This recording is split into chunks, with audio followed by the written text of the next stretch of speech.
गुरुजी, अपना परिचय दें। मैं ज्योतिषाचार्य डॉक्टर अनूप कुमार जायसवाल, निदेशक श्री रुद्राक्ष अनुसंधान केंद्र, काशी वाराणसी से। गुरुजी, गुरु पूर्णिमा का क्या महिमा है? जी, गुरु ब्रह्मा गुरु विष्णु गुरुदेव महेश्वराय, गुरु साक्षात परम ब्रह्म तस्मै श्री गुरुवे नमः। गुरु पूर्णिमा पर सबसे पहले मैं अपने समस्त गुरुजन को चरण वंदन करता हूं। समस्त देवी देवता इष्ट सभी को मैं चरण वंदन करते हुए गुरु पूर्णिमा की महिमा के बारे में बता रहा हूं। गुरु कहा जाता है कि उसके बिना कोई भी कार्य संभव नहीं है। हम धरती पर आते हैं, मुझे कोई भी ज्ञान नहीं होता, लेकिन गुरु की कृपा से हम जीवन में अग्रसर होते हैं। वैसे तो कहा जाता है कि देवी देवता भी खड़े हों और गुरु भी खड़े हों तो सबसे पहले गुरु का वंदन करना चाहिए। लेकिन मेरा मानना यह भी है कि गुरु के पूर्व भी एक और गुरु होता है, वो है माता पिता। हम सबसे पहले आज अपने माता पिता को भी वंदन करते हैं, प्रणाम करते हैं, क्योंकि माता पिता के बिना कोई भी ज्ञान नहीं है। पहले जिंदगी का पहला शब्द माँ ही सिखाती है, पिता ही सिखाता है। तो गुरु पूर्णिमा के दिन जहां एक तरफ गुरु का वंदन करना चाहिए, वहीं माता पिता को भी समर्पित करना चाहिए, क्योंकि माता पिता के बिना कोई कार्य संभव नहीं है और वही सबसे बड़े गुरु हैं। उसके बाद जो हमें गुरु मंत्र देते हैं वो भी हमारे गुरु हैं। उसके बाद जो हमें जीवन में एक मार्गदर्शन देते हैं, जो हमें कुछ सिखाते हैं, क्योंकि हम एक नादान बालक होते हैं, तो हम बालक को कोई मार्ग देता है तो वो गुरु देता है। इसलिए गुरु की महिमा बहुत ही जबरदस्त हमारे शास्त्रों में बताई गई है और गुरु को प्रतिदिन नमन करना चाहिए, प्रतिदिन उनके दिव्य मंत्रों का जाप करना चाहिए। और यदि हम प्रतिदिन दिन का शुभारंभ गुरु के मंत्र से करते हैं, माता पिता को समर्पित चरण वंदन करके करते हैं, आप देखेंगे जीवन में कभी भी असफलता प्राप्त नहीं होती, क्योंकि गुरु का दिया हुआ ही ज्ञान हमें मार्ग पर आगे बढ़ाता है। आज दुनिया का कोई कितना बड़ा व्यक्ति हो, चाहे वो किसी दुनिया के किसी भी देश का व्यक्ति हो, किसी भी देश का राष्ट्रपति हो, प्रधानमंत्री हो, कोई स्टार हो, सब गुरु के मार्ग से ही आगे बढ़ते हैं। गुरु के बहुत बड़ी व्याख्या बताई गई है। गुरु के बिना कुछ भी संभव नहीं है, क्योंकि जो भी हमें मार्गदर्शन मिलता है, जो भी हमें सफलताएं मिलती हैं, जिनके द्वारा राह बताए जाते हैं, जिनके द्वारा तरीके बताए जाते हैं, वही गुरु होते हैं। गुरु कई हो सकते हैं, कई रूप में हो सकते हैं, चाहे वो आध्यात्मिक गुरु हो, लौकिक गुरु हो, अलौकिक गुरु हो, जीवन के मार्गदर्शक गुरु हो, हमारे कार्य व्यापार के भी गुरु हो। तो गुरु कई हो सकते हैं। महात्मा गांधी ने लगभग 30 गुरु लोगों को अपना गुरु बनाया था, ऐसा उनके जीवनी और आत्मकथा में पढ़ने को मिलता है। तो उस सब का आज से शुभारंभ माना जाता है। आज के दिन से हमें गुरु की वंदना प्रारंभ करनी चाहिए। आप देखेंगे कि अगर अपने गुरु को साक्षात मानकर कार्य को करते हैं तो हम कभी भी जीवन में असफल नहीं होते हैं। जो भी गुरु को नहीं मानता, जो भी इस मार्गदर्शन को स्वीकार नहीं करता, कहीं ना कहीं जीवन में असफल होता है। और आप जितने असफल लोगों की लिस्ट देखेंगे, आप देखेंगे कहीं ना कहीं उनके जीवन में पीछे से कोई गुरु नहीं है, कोई मार्गदर्शक नहीं है। तो जो हमारे मार्गदर्शक ही हमारे गुरु हैं, बाकी आध्यात्मिक गुरु तो सिर्फ एक होते हैं और जीवन के गुरु हमारे माता पिता सिर्फ एक ही होते हैं। गुरु पूर्णिमा के दिन 4 राजयोग बन रहे हैं, इसका क्या लाभ है? देखिए, गुरु पूर्णिमा के दिन काफी अरसों के बाद 4 राजयोग बन रहे हैं, और वो भी 4 राजयोग बुधादित्य योग में बन रहे हैं, क्योंकि उस दिन बहुत बुध प्रबल है और सूर्य बुध के सम्मिश्रण से बुधादित्य योग बनता है। और बुधादित्य योग के अंदर 4 राजयोग बन रहे हैं, जिसमें प्रमुख है शश राजयोग, हंस राजयोग, भद्र राजयोग और रोचक राजयोग। ये 4 राजयोग एक ही साथ एक ही समय में लग रहे हैं और भी बुधादित्य योग में लग रहे हैं। तो ऐसा माना जाता है कि अगर ये सारे 4 योग बन रहे हो बुधादित्य योग में, तो ऐसे में अपने गुरु का चयन करना, गुरु का ध्यान सुमिरन करना, गुरु की गाथा गाना, गुरु की चालीसा पढ़ना और चालीसा पढ़ने के बाद हम अपने जो भी मनोकामनाओं का ध्यान करेंगे, चाहे अपने जीवन के जो भी ऐसी बातें हैं, चाहे आध्यात्मिक हो, लौकिक हो, अलौकिक हो, या कुछ ऐसी बातें जो कि हमें अब तक समझ में नहीं आ रही थी, हम काफी अध्ययन करते थे, लेकिन आज के दिन से उस चीज को करने से हमें वो लाभ देगा, क्योंकि वो गुरु की कृपा तो होगी ही होगी।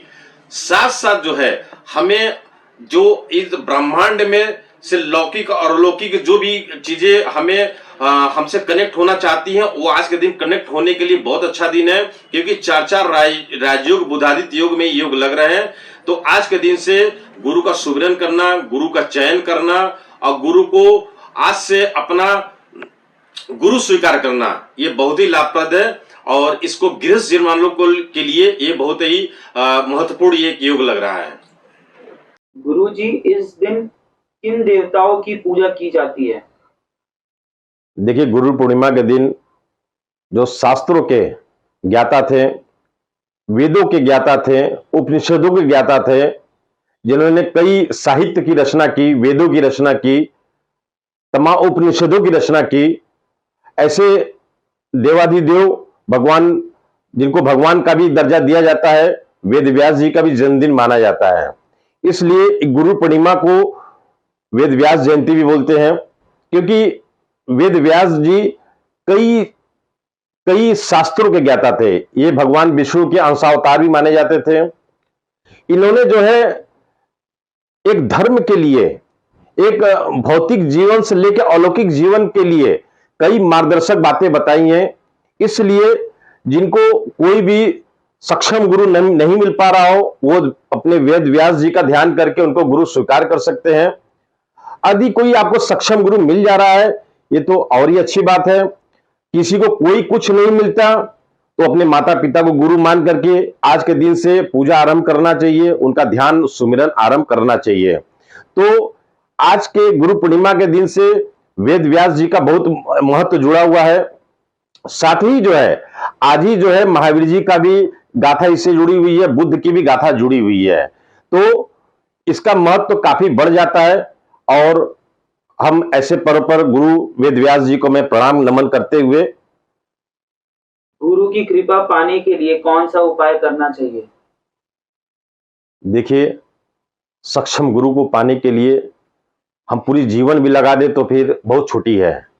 जैसे कि मैंने बताया कि कोई नहीं मिला तो अपने माँ बाप ही हमारे गुरु हैं। हम पूरी जिंदगी अगर माँ बाप की भी सेवा करते रहे तो हमें जिंदगी हमारी सार्थक बन जाती है। लेकिन गुरु की कृपा प्राप्त करने के लिए हमें किसी भी रूप में गुरु को प्रसन्न करना चाहिए, उनको रिझाना चाहिए, उनकी सेवा करनी चाहिए। साथ ही जो है गुरु का तात्पर्य गुरु बृहस्पति से भी होता है। गुरु बृहस्पति जो सभी देवी देवताओं से लेकर सभी ग्रहों के भी गुरु माने जाते हैं।